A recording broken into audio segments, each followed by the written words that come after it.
میرے اعمال کی اصلاح کرم سے مسئلہ پوچھنے کے لیے کچھ لوگ آ گئے تو 4-5 سال کا بچہ بھی تھا جس کے والد نے غصے میں اپنی بیوی کو 3 طلاقیں دی تھی.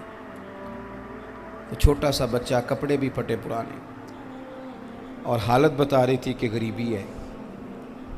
تو جب میں نے مسئلہ بتایا کہ 3 طلاقیں ہو گئی ہیں تو واپس جانے لگے. تو بچہ مجھ سے کہتا ہے، دیہاتی آدمی تو کہنے لگا، مولوی صاحب میری اماں تے نانی کہنی اسن پوچھ کے آئیں آپ کہ ہن اسی لہدا لہدا ہی رہنا ہے. تو اس بچے کی نونہال کی وہ کیفیت دیکھی تو میں رو پڑا. میں نے کہا یار یہ بچہ بیچارہ ماں باپ کے ہوتے ہوئے یہ یتیموں جیسی زندگی گزارے گا کیونکہ باپ نے طلاق دے دی. کس طرح مسائل نہیں بتائے لوگوں کو، تعلیم سے آگاہی نہیں کیا. اور اس میں بہت بڑا ظلم ہے ان لوگوں کا بھی جو جنازے پہ کھڑے ہو کے تو کہہ دیتے ہیں، میری طرح کے لوگ اچھے علماء کی بات نہیں کرتا، وہ کہہ دیتے ہیں دیکھو جن لوگوں کو جنازہ نہیں آتا. بھئی آپ نے کس دن عشاء کے بعد کلاس لگائی تھی جنازہ سکھانے کی؟ یہ تو آپ نے کہہ دیا لوگوں کو قرآن جی ٹھیک نہیں آتا. تو یہاں تو بیچاری بیویاں جن کو صحیح پڑھنا نہیں آتا وہ مشن بنا لیتی ہیں کہ میں نے اتنے 100 کو قرآن پاک پڑھانا ہے، بیوہ ہو گئی ہوں، طلاق یافتہ ہو گئی ہوں، ساری زندگی قرآن پڑھاؤں گی. ہم کیوں یہ مشن نہیں بناتے؟ کیوں اس طرف سفر نہیں کرتے؟ ایک تو دینی معلومات میں، دینی علوم میں اپنے آپ کو لگائیں اور ذوق پیدا کریں کہ جو چیزیں مجھے نہیں آتی میں نے وہ سیکھنی ہے، جو معاملات مجھے نہیں آتے میں نے ان کی طرف سفر کرنا ہے. ایک تو اپنا یہ مزاج بنائیں. اور جب آپ دینی علوم سیکھتے ہیں تو پتہ ہے کون سا منظر قائم ہوتا ہے؟ منظر وہ بنتا ہے کہ حضرت ابو ہریرہ بھی دین سیکھا کرتے تھے، حضرت عبداللہ ابن عمر بھی اصحاب صفہ میں رہا کرتے تھے، حضرت انس بن مالک بھی رہا کرتے تھے. اور ایسا منظر بنتا ہے کہ حضرت سیدہ خدیجہ الکبریٰ رضی اللہ تعالیٰ عنہ فرماتی ہیں سیدہ فاطمہ حضور کی گود میں بیٹھی ہوتی تھی اور نبی پاک سے باتیں پوچھتی تھی اور حضور انہیں بتا رہے ہوتے تھے. سیدہ عائشہ حضور سے دین کی باتیں پوچھتی. چوتھا حصہ ہماری فقہ کے اصول حضرت فاطمہ کی، حضرت عائشہ صدیقہ کی مرویات پر مبنی ہیں.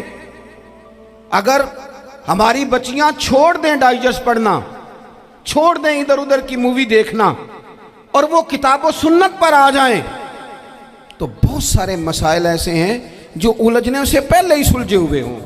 دینی تعلیم کا مزاج اور ذوق.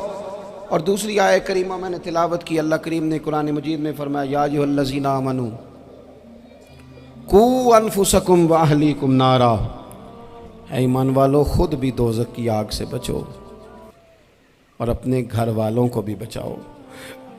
او والد، وہ ماں جو بچوں کو بھوک سے بچانے کے لیے محنت کرتی ہے، ان کو مایوسی سے بہت سارے ماں باپ ایسے ہوتے ہیں جن کے پاس کپڑے لینے کے پیسے نہیں ہوتے عید پہ.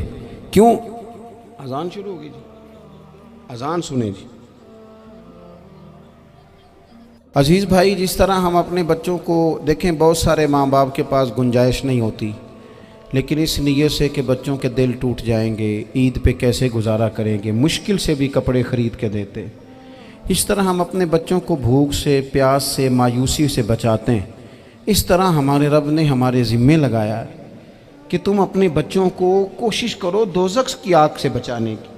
حضرت عمر فاروق رضی اللہ تعالیٰ عنہ نے عرض کیا تھا، یا رسول اللہ صلی اللہ تعالیٰ علیہ وسلم، اس آیہ کریمہ کا معنی کیا ہے؟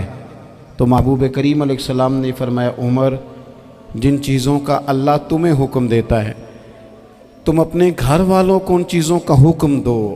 جن چیزوں سے رب رسول تمہیں منع کرتے ہیں اپنے گھر والوں کو ان سے روکو. اپنے گھر کے اندر نفاذ دین کرنے کی کوشش کرو. میرے بھائی، بہت زیادہ آزمائش ہے ہمارے گھروں میں، بے چینیاں ہیں، اضطراب ہے، بچوں میں سختی ہے، بہن بھائی ایک دوسرے کے ساتھ لڑتے ہیں، مزاجوں میں تلخی آ گئی. کیوں بھلا؟ اس لیے کہ ماں باپ کو جو بہترین کردار اور جو حسین طریقہ گھر میں اپنانا چاہیے تھا، بچے تقریر باہر سے سنتے ہیں لیکن وہ فالو اپنے ماں باپ کو کرتے ہیں. اگر ماں باپ میں حوصلہ ہو، صبر ہو، اطمینان ہو، خودداری ہو، تھوڑے پر گزارا کرنے کا مزاج ہو. دیکھیں نا، آج ڈپریشن ہے، ٹینشن ہے، پینکس اٹیکس ہیں، بڑی ساری چیزیں آ گئی ہیں. کیوں بھلا؟ صبر نہیں، تحمل نہیں، بردباری نہیں. آزمائے. ایک دن ایک بچہ میرے پاس آ گیا مدرسے کا اور آ کے وہ رونے لگا. میرے گھر والے کہنے لگے کھانا چھوڑ دیں پہلے اس کی بات سن لے. میں نے کہا پتر کیا ہوا, کسی نے مارا ہے کسی استاد نے؟ کہنے لگے نہیں حضرت, گھر فون کیا تھا تو میری اماں اور ابا کی لڑائی ہو رہی ہے. بچہ کانپ رہا ہے, ٹانگیں کانپ رہی ہیں. میں نے کہا کیا ہو کیا گیا تمہیں پتر, لڑائی ہو رہی ہے تو گھروں میں ہو ہی جاتی ہے. کہنے لگے نہیں آپ کو پتہ نہیں وہ بڑا سخت لڑتے ہیں. میرے والد جب میری والدہ کو مارنے کے لیے آگے بڑھتے ہیں تو ہم سارے چارپائیوں کے نیچے چھپ جاتے ہیں, ہمیں خوف آتا ہے, وہ منظر خطرناک ہوتا ہے. یہ کون تکلیف دے رہا ہے اپنے بچوں کو؟ یہاں بیٹھے ہمارے ہاں میلوں دور رہتے تھے اس کے گھر والے, تو وہ تکلیف میں تھا, تو گھر میں کیا کیفیت ہوگی؟ اگر حوصلہ ہو, صبر ہو, قناعت ہو, اللہ کے دیے ہوئے تھوڑے رزق پر ہمیں راضی رہنا آتا ہو, ہمارے گھروں میں سکون آئے, اطمینان آئے. ہم جو زندگی بڑی خوشی خوشی گزار سکتے ہیں, ہمارے مزاجوں کا لالچ, ہماری طبیعتوں کی بے راہ روی, ہماری جھوٹی انا کا بت, ان ساری چیزوں کو ختم کر دیتا ہے. اپنی زندگی کے اندر اگر ہم وہ کردار اپنے بچوں کو دیں جس کردار میں موبائل بھی ہو, جس میں گاڑی بھی ہو, جس میں پیسے بھی لا کے ابا دراز میں رکھتا ہو, لیکن والد کا گھر میں مصلی بھی موجود ہو, اس کی کوئی تسبیح بھی ہو, وہ یہ بھی کہتا ہو کہ خدا نے اپنے فضل سے آج 5,000 دیا ہے تو اس میں 1,000 غریبوں کا بھی ہے, اس میں تھوڑا سا میں نے اللہ کی رضا کے لیے بھی رکھا ہے. اگر کوئی مشکل آ جائے تو وہ باپ اور ماں کو صبر کرتا ہوا دیکھتے ہوں. اگر ایک باپ کر بات کرے تو دوسرا برداشت کرتا ہو. خدا را اپنی اولادوں کو اس اذیت کا شکار نہ کرو. اپنے گھروں کے اندر وہ خودداری, وہ پیار, وہ وقار, وہ محبت, وہ انداز. آپ تھکے ہوئے ہیں کوئی شک نہیں, آپ بہت سارے مسائل کا باہر شکار ہوں گے کوئی شک نہیں, لیکن آپ باہر سے تھک کے آئے ہیں, اور اگر آپ باہر اپنی فیکٹری کے مالک ہیں اور دفتر کے بڑے ہیں تو گھر میں بھی تو آپ بڑے ہیں نا. آپ کی ماں بھی تو انتظار کر رہی ہے, اس نے بھی تو دکھڑا سنانا ہے نا آپ کو. آپ یہ دیکھیے کہ آپ کے بچے بھی تو انتظار کر رہے ہیں, وہ چاہتے ہیں کہ ابا آ کے بیٹھیں تو ہم ان کے سینے پہ چڑھ کے تھوڑا کھیلیں.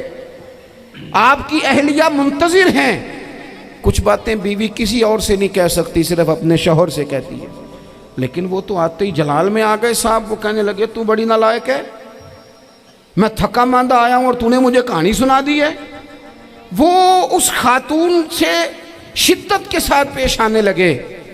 میرے رسول پاک کی حیات نور کو دیکھو, حضرت ام ایمن حضور کی رضائی والدہ ہیں, ان کی بھی خدمت ہو رہی ہے. حضرت حلیمہ سعدی آ رہی ہیں تو خدمت ہو رہی ہے.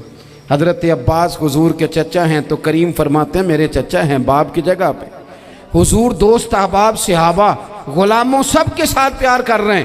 9 ازواج مطہرات ہیں گھر کے اندر, اور کیفیت یہ ہے کہ حضور صرف ان کی ضرورتوں کا ہی خیال نہیں کرتے, خواہشات کا ہی خیال نہیں کرتے, بلکہ میرے کریم کا طریقہ یہ ہے کہ کوئی بندہ آج بول کیا رہا ہے, وہ کہاں کھڑا ہے آج, اس کے جملے کس طرح کے ہیں, اس کا لہجہ کس طرح کا ہو گیا ہے, اور اسے ٹھیک کیسے کرنا ہے.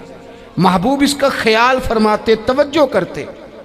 میں کہتا ہوں کہ ہم سب کو شوق آیا ہے آرام کرنے کا. میں صبح 11 بجے سے پہلے اپنے گھر سے نکل آیا تھا, اور یہ وقت آ گیا ہے, اور رات کو خدا جانے کس وقت گھر پہنچنا ہے. کئی دفعہ کیفیت یہ ہوتی ہے کہ گاڑی سے اترتے ہیں تو پھر دل کرتا ہے کہ کوئی اٹھا کے چلائے نہ کبھی. اس کے باوجود بہت سارے لوگ ناراض رہتے ہیں کہ ہم سے مل کے نہیں گئے, فوٹو نہیں کھنچوا کے گئے, فلانی جگہ چائے نہیں پی کے گئے. یہ تسلسل ہے. لیکن میں جتنا مرضی تھکا ماندہ گھر جاؤں گا نا, کبھی ایسا نہیں ہوا کہ میں گھر جاؤں تو بڑی ٹینشن میں جاؤں.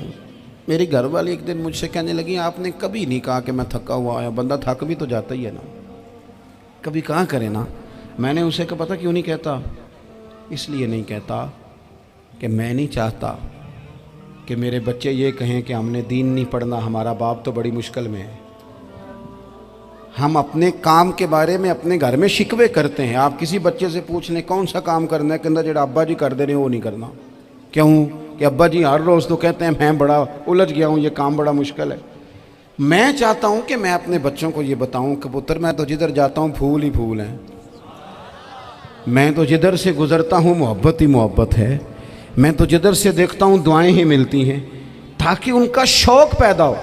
میرے عزیز، آپ تھوڑا سا دل بڑا کریں۔ اگر آپ ایک کی وجہ سے پورا گھر سکون میں آ جاتا ہے تو آپ دل بڑا کیوں نہیں کرتے؟ جگہ ڈھونڈتے ہیں بس مجھے کوئی تنگ نہ کرے، کوئی میری باپ ماں بدولت کو کوئی پریشان نہ کرے۔ بخاری شریف سنیے، حضرت عائشہ صدیقہ رضی اللہ تعالیٰ عنہ بیٹھی ہیں، حضور فرمانے لگے عائشہ آج ایک بات نہ بتاؤں تمہیں؟ یا رسول اللہ بتائیے۔